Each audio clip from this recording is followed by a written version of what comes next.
Well, for the last several days, President Obama and his entire national security team have been reviewing the situation in Syria. And today I want to provide an update on our efforts as we consider our response to the use of chemical weapons. What we saw in Syria last week should shock the conscience of the world. It defies any code of morality. Let me be clear. The indiscriminate slaughter of civilians, the killing of women and children and innocent bystanders by chemical weapons is a moral obscenity. By any standard, it is inexcusable, and despite the excuses and equivocations that some have manufactured, it is undeniable. The meaning of this attack goes beyond the conflict in Syria itself. And that conflict has already brought so much terrible suffering.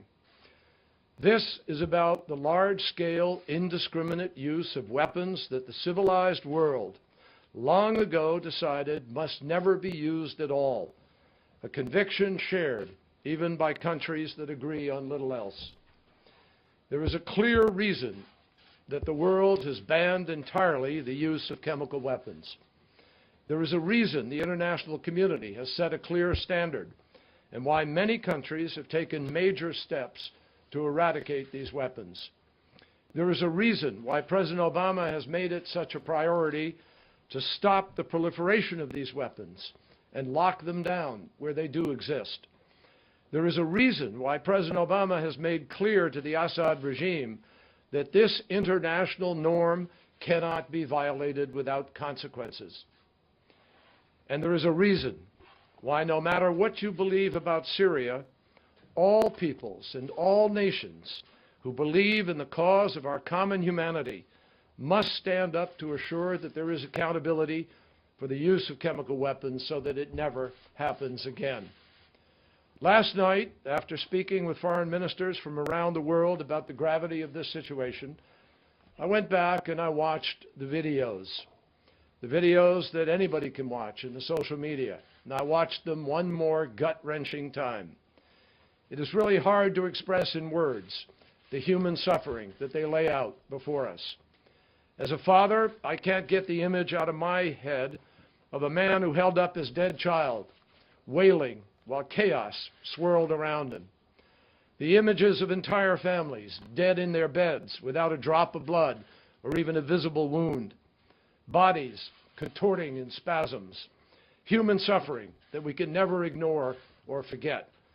Anyone who could claim that an attack of this staggering scale could be contrived or fabricated needs to check their conscience and their own moral compass. What is before us today is real, and it is compelling. So I also want to underscore that while investigators are gathering additional evidence on the ground, our understanding of what has already happened in Syria is grounded in facts, informed by conscience, and guided by common sense. The reported number of victims, the reported symptoms of those who were killed or injured, the first-hand accounts from humanitarian organizations on the ground, like Doctors Without Borders and the Syria Human Rights Commission.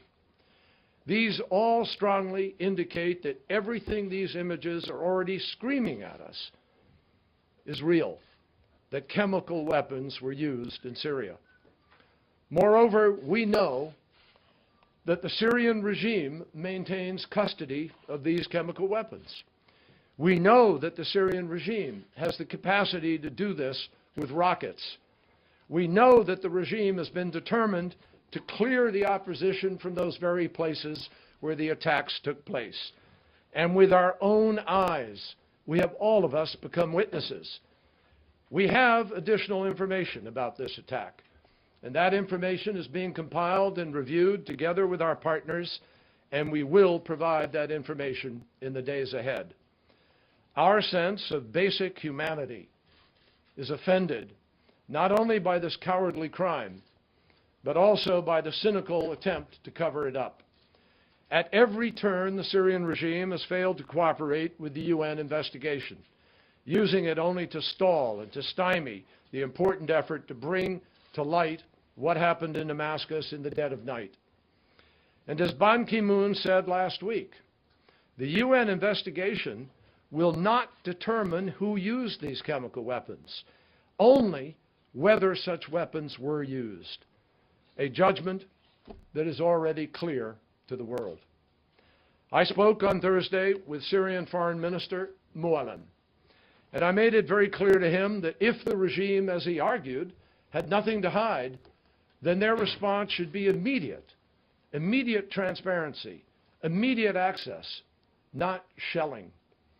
Their response needed to be unrestricted and immediate access. Failure to permit that, I told him, would tell its own story. Instead, for 5 days, the Syrian regime refused to allow the UN investigators access to the site of the attack that would allegedly exonerate them. Instead, it attacked the area further, shelling it and systematically destroying evidence. That is not the behavior of a government that has nothing to hide. That is not the action of a regime eager to prove to the world that it had not used chemical weapons. In fact, the regime's belated decision to allow access is too late, and it's too late to be credible. Today's reports of an attack on the UN investigators, together with the continued shelling of these very neighborhoods, only further weakens the regime's credibility. At President Obama's direction, I've spent many hours over the last few days on the phone with foreign ministers and other leaders. The administration is actively consulting with members of Congress, and we will continue to have these conversations in the days ahead. President Obama has also been in close touch with leaders of our key allies, and the President will be making an informed decision about how to respond to this indiscriminate use of chemical weapons. But make no mistake, President Obama believes there must be accountability for those who would use the world's most heinous weapons against the world's most vulnerable people. Nothing today is more serious, and nothing is receiving more serious scrutiny. Thank you.